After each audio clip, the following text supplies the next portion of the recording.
বিশ্বের অন্যতম উন্নত এবং কাঙ্ক্ষিত গন্তব্য কানাডা। উন্নত মানের জীবনযাপন, নিরাপত্তা, শিক্ষা এবং কর্মসংস্থানের সুযোগের জন্য বহু মানুষ প্রতি বছর এই দেশটিতে অভিবাসনের স্বপ্ন নিয়ে চলে। কিন্তু 2025 সালের শুরু থেকেই দেখা যাচ্ছে এর বিপরীত চিত্র।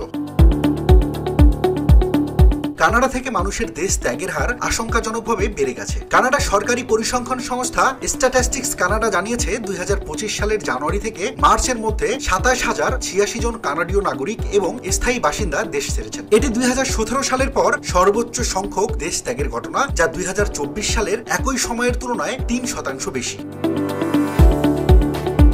বিশ্লেষকরা বলছেন, প্রতি বছরের প্রথম প্রান্তিকে এমন প্রবণতা দেখা গেলেও সাধারণত জুলাই থেকে সেপ্টেম্বরের মধ্যবর্তীতে তৃতীয় প্রান্তিকেই সবচেয়ে বেশি মানুষ কানাডা ত্যাগ করে। সুতরাং বছর শেষে এই চিত্রটা আরো গুরুতর হওয়ার আশঙ্কা রয়েছে। একই সময়ে 9,676 জন প্রবাসী আবার কানাডায় ফিরেছেন, যা গত বছরের তুলনায় কিছুটা বেশি।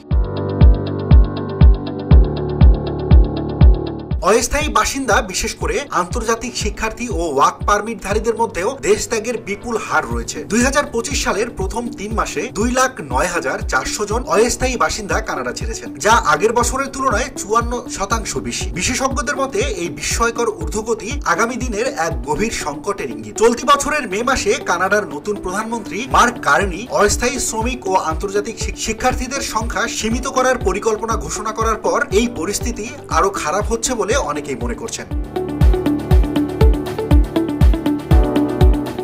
স্ট্যাটিস্টিক্স কানাডার আগের গবেষণাগুলোতে দেখা গেছে অভিবাসীরা সাধারণত কানাডায় আসার 3 থেকে 7 বছরের মধ্যে আবারও ফিরে যাওয়ার সিদ্ধান্ত নেন। যেসব অভিবাসীর পরিবার কিংবা সন্তান নেই, যারা 65 বছরের ঊর্ধ্বে, তাদের মধ্যে এই প্রবণতা থাকে অনেক বেশি। বিশেষ করে উদ্যোক্তা, ফ্রিল্যান্সার ও উচ্চশিক্ষিত পেশাজীবীরা কানাডা ছেড়ে নতুন সম্ভাবনার খোঁজে অন্য দেশে পাড়ি জমাচ্ছেন। তাদের গন্তব্য হচ্ছে যুক্তরাষ্ট্র, Italy, Portugal, Malaysia, Thailand, Philippine এবং মেক্সিকোর মতো দেশ, যেখানে জীবনযাত্রার খরচ তুলনামূলকভাবে কম, আবহাওয়া অনুকূল এবং ডিজিটাল নোম্যাড ভিসার সুযোগ রয়েছে।